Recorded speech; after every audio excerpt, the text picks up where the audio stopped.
இந்த ஐபிஎல் சீசன்ல ஆல்மோஸ்ட் எல்லா டீமும் 7 மேட்ச் விளையாண்டுட்டாங்க. எந்த டீமுப்பா பிளே ஆஃப்க்கு போக வாய்ப்பு இருக்கு? சிஎஸ்கே எப்படியாவது பிளே ஆஃப்க்கு போயிடுவாங்களா?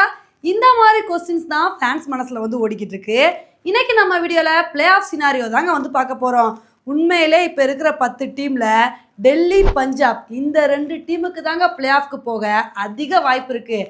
ஏன்னா இவங்க 2 பேரும் பாயிண்ட்ஸ் டேபிளில் 10 பாயிண்ட் எடுத்து சும்மா கெத்தா ஃபஸ்ட்டு 2 இடத்துல வந்திருக்காங்க. அதனால் இந்த 2 டீம் பிளே ஆஃப்க்கு போனோம் அப்படின்னா 3 மேட்ச் வின் பண்ணால் போதும், ஈஸியாக 16 பாயிண்ட் எடுத்து பிளே ஆஃப்க்கு போயிட்டே இருப்பாங்க. அதே மாதிரி இந்த 2 டீமோட ஃபார்மும் ரொம்ப நல்லா இருக்குது. ஒரு சில மேட்சஸ் தான் தோற்றுருக்காங்க, கண்டினியூஸாக எல்லா மேட்சும் ஜெயிச்சுட்டே வந்துட்டுருக்காங்க. அதனால் எப்படியும் இந்த 2 டீம் பிளே ஆஃப்க்கு போயிடுவாங்க அப்படின்னு தாங்க நமக்கு தோணுது. இப்போ அடுத்த இடத்துல இருக்கிறது யாருன்னு பார்த்தீங்கன்னா குஜராத், ஆர்சிபி, லக்னோ 3 பேருமே 8 பாயிண்ட் எடுத்து ஒரே பொசிஷனில் இருக்காங்க. இப்போ இந்த 3 டீமும் பிளே ஆஃப்க்கு போனோம் அப்படின்னா அடுத்து 4 மேட்ச் வின் பண்ணணுங்க. 4 மேட்ச் வின் பண்ணாதான் இவங்களுக்கு 16 பாயிண்ட் கிடைக்கும். அப்போ தான் இவங்க பிளே ஆஃப் போக முடியும். ஆனால் இந்த 3 டீம் கிட்டே இருக்கிற பிரச்சனை என்னன்னு பார்த்தீங்கன்னா இந்த 3 டீமும் கன்சிஸ்டண்ட்டாக நல்லா விளாண்டா பரவாயில்லைங்க. ஒரு சில இடத்துல பயங்கரமாக தோக்குறாங்க, ஒரு சில இடத்துல அதிரி புதிரியாக வின் பண்ணுறாங்க. அதனால் இந்த 3 டீமும் இனி வரப்போகிற மேட்ச்சில் எப்படி பெர்ஃபார்ம் பண்ணுறாங்க அப்படின்றத பொறுத்து தான் இவங்க பிளே ஆஃப்க்கு போவாங்களா இல்லையா அப்படின்றத சொல்ல முடியும். ஒருவேளை இந்த 3 டீமும் 4 மேட்சை நாங்கள் வின் பண்ணிடுவோம் அப்படின்னு சொல்லிட்டு வின் பண்ணிட்டாங்கன்னு வச்சுக்கோங்களேன், இவங்களும் ஈஸியாக பிளே ஆஃப்க்கு போயிடுவாங்க. இப்போ அடுத்த இடத்துல இருக்கிறது யாருன்னு பார்த்தீங்கன்னா மும்பை, கேகேஆர் இந்த 2 டீமுமே 6 பாயிண்ட் எடுத்து ஒரே பொசிஷனில் இருக்காங்கங்க. இவங்க 2 பேர் பிளே ஆஃப்க்கு போகணும் அப்படின்னா அடுத்த 5 மேட்ச் வின் பண்ணணுங்க.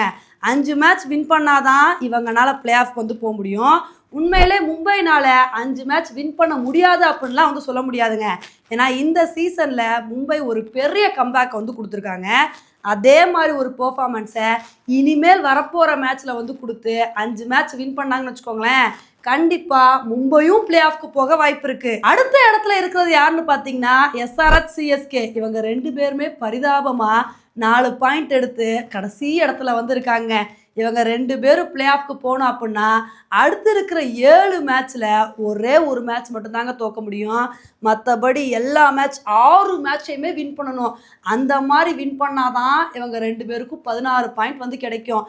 6 மேட்சை வின் பண்ணாதான் இவங்கனால பிளே ஆஃப் போக முடியும். இப்போ இதை சொன்னவனே ஒரு சில சிஎஸ்கே ஃபேன்ஸ் நினைக்கலாம், சிஎஸ்கேலாம் பிளே ஆஃப்க்கு போக வாய்ப்பே இல்லைப்பா, மற்ற டீம் எல்லாம் பாயிண்ட்ஸ் டேபிளில் மேலே இருக்காங்க, சிஎஸ்கே என்னடானா கீழே இருக்காங்க, கீழே இருக்கிற டீமு எப்படிப்பா பிளே ஆஃப்க்கு போக வாய்ப்பு இருக்குன்னு கேட்கலாம்.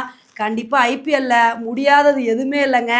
ஏன்னா போன சீசனில் ஆர்சிபி இதே மாதிரி ஒரு பொசிஷனில் தான் இருந்தாங்க. ஃபஸ்ட்டு 7 மேட்ச்சில் ஒத்த மேட்ச் மட்டும் வின் பண்ணி கடைசி இடத்துல இருந்தாங்க. ஆனால் அதுக்கப்புறம் நடந்த 7 மேட்ச்சில் ஆர்சிபி ஒரு பெரிய கம்பேக்கை கொடுத்து அசால்ட்டாக பிளே ஆஃப்க்கு போனாங்க. போன சீசனில் எப்படி ஆர்சிபி கம்பேக் கொடுத்தாங்களோ அதே மாதிரி இந்த சீசனில் சிஎஸ்கே கம்பேக் கொடுத்தாங்கன்னு வச்சுக்கோங்களேன், கண்டிப்பாக சிஎஸ்கே பிளே ஆஃப்க்கு போக வாய்ப்பு இருக்குது. அடுத்த 7 மேட்ச்சில் சிஎஸ்கே கம்பேக் கொடுப்பாங்களா இல்லையா அப்படின்றத பொறுத்து பார்க்கலாம்.